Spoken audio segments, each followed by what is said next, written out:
अब यस्तो दुर्भाग्य छ, मुख कसैले देखाउनै नहुने भयो। दिपा श्रीज्यूको मुख पनि अनुहारले क्यामेराले राम्रोसँग खिच्न नपाउने भयो, अनुहारै देखाउनु पाउनु भने दिदी के गर्नु, यस्तै छ। सबैलाई हात थाप्ने बनायो, उही त्यहाँ आएर केटा नि हात थापी मैले लास्टमा माग्ने बनाएर छोड्यो कोरोनाले। लाउनु पनि दिनु नपर्ने, वर्षको 2 जोर लुगा दिए पुग्छ, खानु पनि दिनु पर्दैन। यो नयाँ अहिले ट्राफिकमा भर्ना भएका डमी प्रहरीहरूलाई पनि धेरै धेरै नमस्कार छ। अहिले त ओरिजिनल ट्राफिकसँग भन्दा त्यो डुप्लिकेटसँग पो डराउनुपर्छ। हेरे गर्छ, ओरिजिनल छ त कुरा पो गर्न पाइन्छ नि। दाइ यस्तो पो भन्नु पाइन्छ, डुप्लिकेटले केही भन्दैन नि। हेरी धुन्दोको पिरियड पछि ट्राफिक लाइट खालि यो अहिले उभिएको डमी जस्तै ठ्याक्राको उभिएर नि डन्डी खिया परेको थियो र अस्तव्यस्त थियो। लाज पनि लाग्थ्यो मलाई, किनभनेदेखि एउटा पनि ट्राफिक लाइट नबल्ने देश कुन भनेर सोध्यो भनेदेखि नेपाल भन्नुपर्ने स्थिति थियो। कति हतार हामी नेपालीलाई, त्यहाँ यदि ट्राफिक छैनन् भने लाइट कसैको बाउली हेर्नेवाला छैन, ढुवाकै गइहाल्ने के खुत्तै। यी हतार गरेर मोटरसाइकलको सिट थपेर हाइट बनाएर यसरी मारौला जस्तै लिएर हिँड्ने कहाँ जाँदो रहेछन्, यिनका काम के रहेछ भन्छु।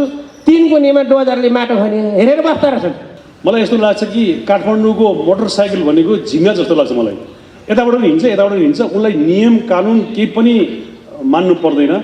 बल जफती नियम कानुन लागू गर्छ र मान्छेको स्वभाव पनि त्यस्तो रहेछ कि पहिले म मोटरसाइकल चलाउँदाखेरि मेरो स्वभाव पनि त्यस्तै थियो। मोटरसाइकल चढिसकेपछि जहाँबाट पनि छिराउनु खोज्ने, जसरी जान खोज्ने। अब हाम्रो त ड्राइभरले चाहिँ बढी खान्छ। आजभोलि चेकिङ हुन्छ कि कोरोना भनिदिनु पर्छ, ठिक नभए अम्मा कासा चपाए भयो भने कोही चियापत्ती खोज्ने, अनेक उपाय चाहिँ खोज्ने, खाना हुँदैन भन्ने सोच्दै नसोच्ने। अब यहाँ हामीलाई त जरिवाना नि त्यसै गरी माथिबाट फोन लाएर त्यो दे साहब मेरो केटाको लाइसेन्स यता रहेछ पठाइदिनुहोस् त भने हस् सर। अलिक कडै कुरो गरेँ क्या मैले।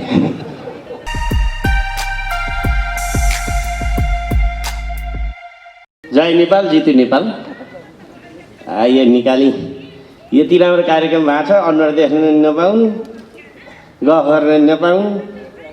मदन हेर्दालाई ढोकी, त्यो पनि छुँदाखेरि के होला फेरि।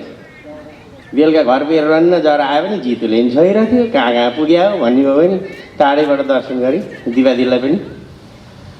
अब सर्वप्रथम यस कार्यक्रमका प्रमुख अतिथिज्यू, ट्राफिक महाशाखा प्रमुखज्यू आदरणीय भीम सर लगायत सम्पूर्ण अतिथिज्यूहरू सबैलाई नमन गर्न चाहन्छु।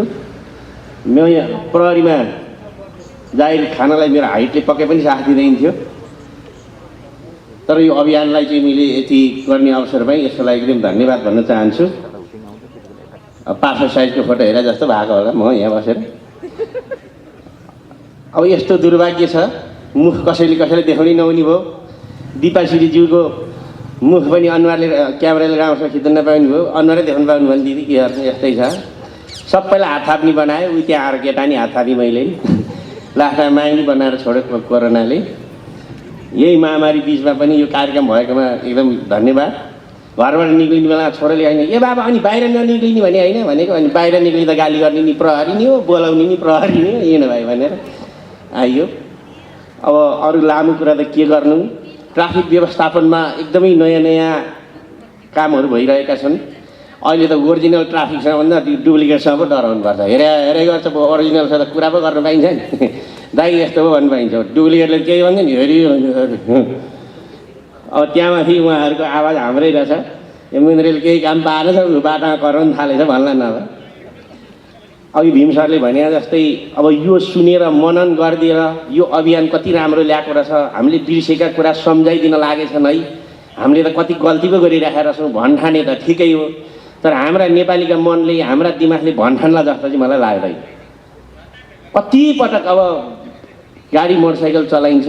मैले अस्ति यही अभियानमा रेकर्ड गर्ने क्रममा त्रिपुरेश्वरमा आदरणीय डिसी साहब आउनुभएको थियो, उहाँलाई मैले भने पनि थिएँ र त्यो अलिकति यहाँ जोड्छु पनि। त्यो रेड लाइट बल्या छ, रेड लाइटमा रोकिने भन्ने त यो संसार जगतमा थाहा नपाउने कोही छैन। विदेशतिरका त लौ त भने जनावरै हिँड्दा त्यो डोर्याएर हिँड्ने कुकुरहरू पनि मेरो विचारमा लौ त भने टक्कै रोकिन्छ कि रेड लाइटमा। तर हामीलाई यति हतार हुन्छ। मैले भन्न खोजेको म सभ्य भएँ, अरू असभ्य त भन्न खोजे होइन, तर कति हतार हामी नेपालीलाई, त्यहाँ यदि ट्राफिक छैनन् भने लाइट कसैको बाउली हेर्नेवाला छैन, ढुवाकै गइहाल्ने के खुत्तै। कति हतार भएको, कति चाहिँ चाँडो पुग्नुपर्ने हामी नेपालीलाई। मैले भन्न खोजेको जहाँ पनि हाम्रो जस्तो यहाँ पाउने 9 बजे भनिसक्यो कार्यक्रम प्रमोदजी जो आउँदाखेरि यताउता गर्दा भन्नु 10-15 मिनट यो हाम्रो टाइम हो कि हाम्रो नेपाली टाइम भन्न खोजेको कुरो जति इमर्जेन्सी परे पनि कमसेकम ठिक्कसँग हिँड्यो भने रेड लाइटमा रोकियो भने ट्राफिक नियम पालना गरियो भने जेब्रा क्रसिङमा रोकिदियौँ भनेदेखि त्यहाँ कुनै पनि काम बिग्रदैन के इमर्जेन्सीको लागि त एम्बुलेन्स छँदै छैन तर हामीलाई जति हतार कसैलाई छैन अनि यी हतार गर्ने नेपाली यी हतार गरेर मोटरसाइकलको सिट थपेर हाइट बनाएर हिँड्दाखेरि मारौला जस्तै लिएर हिँड्ने कहाँ जाँदो रहेछन् यिनका काम के रहेछ भन्छु तिनको नेमा डोजरले माटो खने हेरेर बस्दा रहेछन् अनि कस्तो हतार रहेछ त हामीलाई म यो ट्राफिक कार्यालयमा आएर म सबैभन्दा सानो मान्छे मलाई लागेको कुरा भन्नुपर्दा यो के पनि होइन नियम अत्यन्तै कडा लाउनुपर्छ हेर्नुहोस् त बाहिर ड्राइभिङ गर्दाखेरि हामी त कति कार्यक्रममा गयौँ अहिले मापासीका कुरा आए हामीलाई लिएर गएका मान्छे बिचरा खान मन गर्छ एउटा नखाइकन चिसो समातेर बस्छ म ड्राइभर भन्छ अब हाम्रो त ड्राइभरले चाहिँ बढी खान्छ म आजभोलि चेकिङ हुन्छ कि कोरोना भनिदिनु पर्छ ठिक नभए अम्मा पार्छ चपाए भयो भने कोही चियापत्ती खोज्ने अनेक उपाय चाहिँ खोज्ने खाना हुँदैन भन्ने चाहिँ सोच्दै नसोच्ने कति जब्बर नेपाली हामी त्यस कारणले नियम कहाँ छैन विदेशमा नियम छैन मेरै भाइहरू मेरै नातेदारले विदेशमा आज खत्तम भयो नि अङ्कल भन्यो अस्ति भतिजोले अस्ट्रेलियामा के भने रेड लाइटमा थियो $500 जरिवाना पर्यो यो महिना गयो मेरो भन्नु अब यहाँ हामीलाई त जरिवाना नि त्यसै गरी माथिबाट फोन लारे त्यो डे साहब मेरो केटाको लागि त्यता रहेछ पठाइदिनुहोस् त नि हस् सर अलिक कडै कुरो गरेँ क्या मैले यो प्रक्रिया किन भन्छु के म चाहिँ यो अचम्म छ कि नियम मैले मान्न नहुने म त कहिलेकाहीँ गल्ती हुन्छ गरेका छु भगवान् कृपाले त्यस्तो धेरै ठुलो गल्ती मबाट भएको पनि छैन नहोस् पनि दुर्घटना नि भएको छैन कहिलेकाहीँ स्वाट्टै हिँडिन्छ कहिले के गरिँदो रहेछ कहिलेकाहीँ हुँदो रहेछ अनि म त रक्क हजुर सरी हजुर म मुन्द्रे भन्छ मुन्द्रे तपाईँको नि हामीलाई कति भन्नुभएको हामीलाई थाहा नि भने अहिले सरले भएर बोली मान्छे म यो छोडिदिनु पऱ्यो हजुर भने सानातिनामा फेरि सरी भन्न नहुने हाम्रो त अब देशमा त सानो मान्छे त कोही छैन म बाहेकमा त अरू सानो देख्दै देख्दिनँ है सबै ठुलो गाडीहरू चाहिँ यो कुन गाडी चलेको छ त्यो अनुसार व्यवहार गर तेरो सर्व हान्ने भने जस्तो गर्ने अनि के गर्ने के बाटामा बस्ने दिनभरि धुलो धुवा कहीँ बस्न पाउनु छैन लौदो भने पिसाबै लाग्यो भने कहाँ जाने एउटा रेस्टुरेन्टमा गएर हजुर यसो भन्नुपर्ने अवस्था छ सार्वजनिक शौचालय छैन भने बेला पानी खानु छैन हामीलाई चाहिँ रोग लाग्ने घरबाट निक्लन नहुने ट्राफिक प्रहरी दिनभरि रोटा धुलो धुवामा बस्नुपर्ने अनि उहाँहरूका कुरा हामीले कसैले नमान्ने नियम हामी कसैले नमान्ने अनि हामी सधैँ ठुलो मात्रै भएर नि त्यो विदेशमा नियम मान्दैनन् त्यस कारणले सबभन्दा ठुलो कुरो मान्छेलाई बाँध्ने भनेको नियम हो र म त भन्छु यो सानो कुरा कुनै पनि एउटा अभियान यस्तो चलाइछ हजुरहरूले 1 हप्ता चाहिँ कुनै पनि ट्राफिक प्रहरी जहाँ लाइट छ नबस्नु लाइटले मात्रै कन्ट्रोल गरोस् न छेउमा बस्ने बरु त्यो दिन ट्राफिक अस्तव्यस्त भए होस् नेताजीहरू जाममा परुन् त्यो दिन सहमति खोज्ने बैठक नबसुन् कसैलाई पनि ट्राफिकले नरोक्ने लाइटले कतिलाई रोक्दछ हेरौँ न अनि कारवाही गर्ने ड्याङका ड्याङ त्यहीँ अनि त्यो पैसाको मायाले लाइट हेर्न थाल्छ नेपालीले नत्र हेर्नेवाला छैन त्यस कारणले सबैजनाले नियम मानिदियो भने यहाँ फोहोर गर्नु हुँदैन मैले बाटोमा फोहोर फाल्नु हुँदैन भन्ने त मैले सोच्ने कुरा हो नि मलाई यहाँ कन्जटामा बन्दुक राखेर तलाउने कुरा हो र त्यस कारणले आज हामी संसारले रिमोटबाट चल्ने गाडी बनायो हामीले यस्ता डमी बनाएर बाटो नकाट्नुहोस् माथिबाट हिँड्नुहोस् भनेर आदरणीय हरिवंश दाइ र मदन दाइ दिपाश्री दिदीले भन्नुपर्ने दिन आएको छ भनेपछि हामी कहाँ छौँ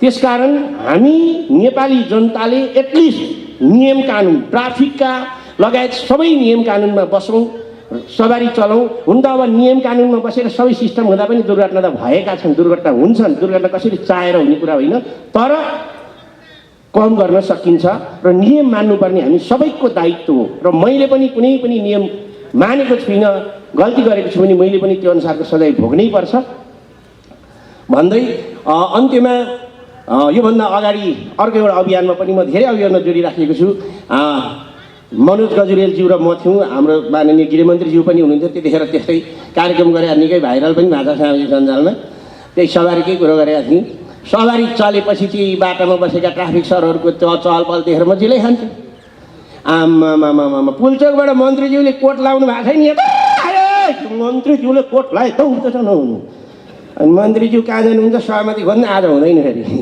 बिचरा काम गर्न जाने चाहिँ जाममा पर्न हुने, सहमति खोजेर नेताका घर डुलिरहनेलाई कि सवारी बनाएर लिएर जान पर्ने, त्यस्तो खालको छ। यो सवारी पनि धेरै भयो त्यसमा।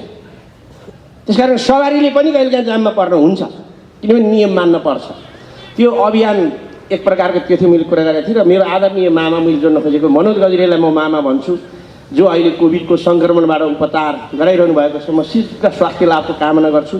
त्यसै गरी उहाँ सँगसँगै आदरणीय निर्मल शर्मा दाई, अशोक शर्मा दाई पनि सङ्क्रमित हुनुहुन्छ, उहाँहरूको पनि शीघ्र स्वास्थ्य लाभको कामना गर्दै सबै जति पनि संसारभर रहनुभएका सङ्क्रमितहरूको म शीघ्र स्वास्थ्य लाभको, नेपाली दाजुभाइ दिदीबहिनीहरूको शीघ्र स्वास्थ्य लाभको कामना गर्न चाहन्छु। कसैलाई पनि यो रोग नलागोस् पनि भन्न चाहन्छु। र मेरो अति आदरणीय मेरो दाई हरिवंश दाईलाई पनि यो रोगले छोडेन। कति पछुतायो होला त्यो कोरोना, म गलत जीवमा प्रवेश गरेछु भनेर त्यो अहिले धेरै नै पछुताएको होला, तर त्यसले सकेन, छोडेर गयो।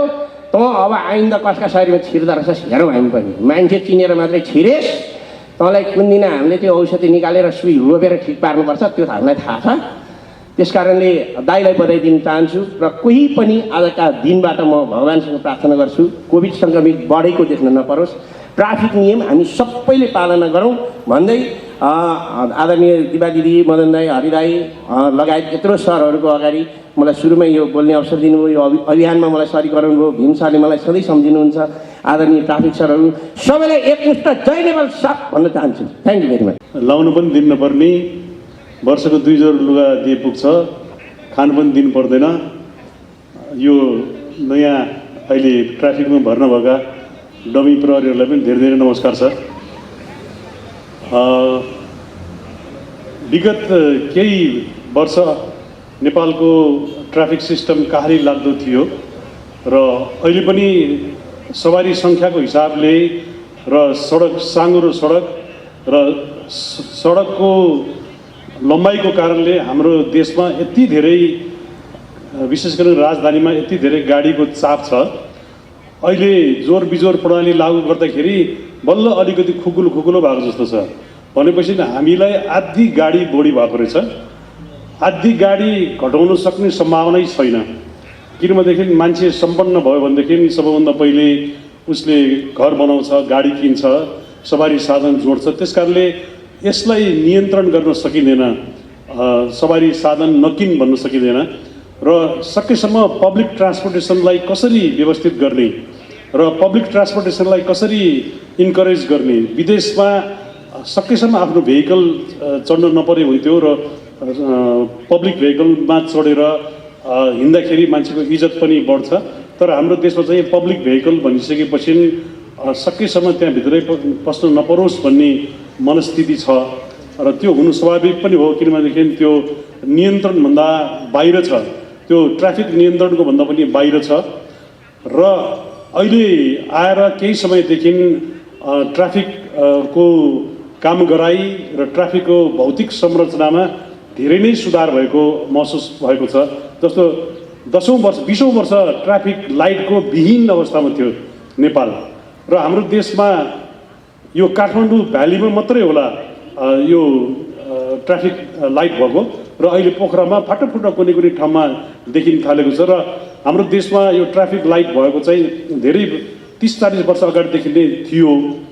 तर पछि गइसकेपछि जुन बेलामा द्वन्द्व सुरु भयो र द्वन्द्वको पिरियड पछि ट्राफिक लाइट खालि यो अहिले उभिएको डमी जस्तै ठ्याक्राको उभिरहने डन्डी खिया परेको थियो र अस्तव्यस्त थियो। लाज पनि लाग्थ्यो मलाई, किनभनेदेखि एउटा पनि ट्राफिक लाइट नबल्ने देश कुन भनेर सोध्यो भनेदेखि नेपाल भन्नुपर्ने स्थिति थियो।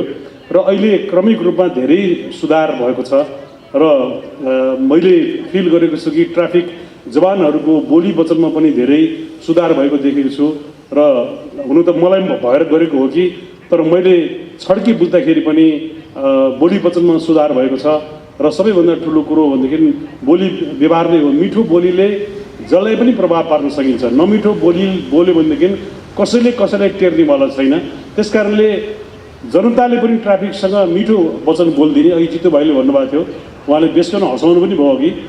र ट्राफिकले पनि जनतासँग राम्रो वचनले बोलिदिने र मान्छेले पनि ट्राफिक जवानहरूसँग अब दिनभरि धुलोमा उभिनुपर्छ, धुलो नेपालको यस्तो विधि, एउटा धुलोमा सायद यो देशमा जस्तो धुलो उडेको अरू देश बिरलै होला।